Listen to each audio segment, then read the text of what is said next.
Okay, so girls and guys, we've had a look at measured drawing. So I'm going to take you through another type of measured drawing. So what we've done is we've taped our paper onto the table. And then we've got our image that we're using as a reference from off the, I've just got it off the internet. That's also taped to the table. Now, the reason I've taped it down is so that you are not able to move your things the way you wish. You have to keep them all straight. So to start my drawing, I've got a phone in front of me. You don't have to draw over the top, but you can visually sort of work it out. I am going to divide my piece in half and my piece in half. I haven't measured it, but that gives me an idea. So when I go onto my A3 piece of paper, because this is A4, if I roughly put that in half and then half again, and then that gives me an idea of what goes into each quarter. Does that make sense? Okay, so what I'm going to do is I've taken a little bit of brown acrylic. I've just chosen brown because it's the colour that nobody ever uses, so I've got plenty of brown. And then I've added a little bit of water.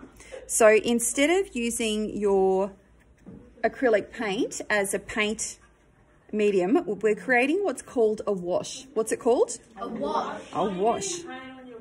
I've added water to the paint to create a wash. So the wash is actually what I'm going to draw with today. So we're not drawing with a pencil.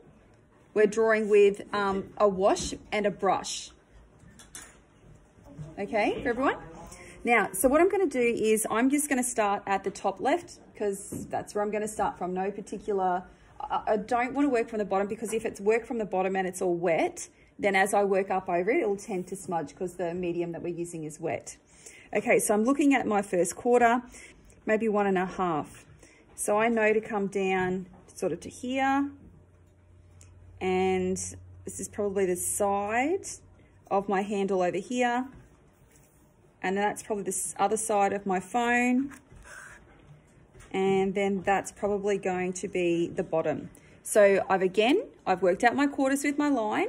I've visualized where my line is, and I've just mapped on those bit of a point to get me started.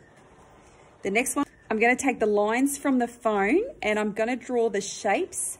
I'm going to pretend it's not a phone. I have sort of an odd rectangle. I've got some more rectangles, and then once I put that in, I'm going to start with the detail. Okay, so if I take my ruler and I use my measurement, I know that the angle from that comes across there. Can you see how I've worked out where that line is? Okay, so I'll just do that again. So I've taken my first measurement off the top of my phone. I've extended it onto my paper so I know where the line is. And then I'm going to take that measurement, that angle, and I'm going to roughly draw in my line as to how big the top of my phone is. Does that make sense, everybody? Okay, I'll try and do a few more. You need to use your ruler and the angles. You're not making up your own angles. It's like tracing. So if I know that that one goes there, I'm going to bring that line. I know I've got a vertical, and I'm going to bring that across there. Now that's the edge of my paper. Can paint be rubbed out? No, it can be painted over. Now, how far do I come down? Well, if I look at my, if I have it's halfway down, that's a little bit further than halfway. Halfway down, that line has to just go over half. Can you see how I'm mapping in my...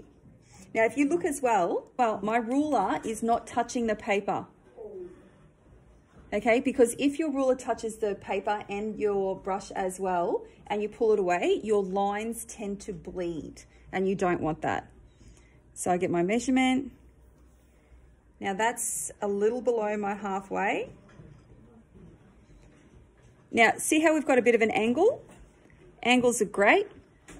It's the same thing to get you started.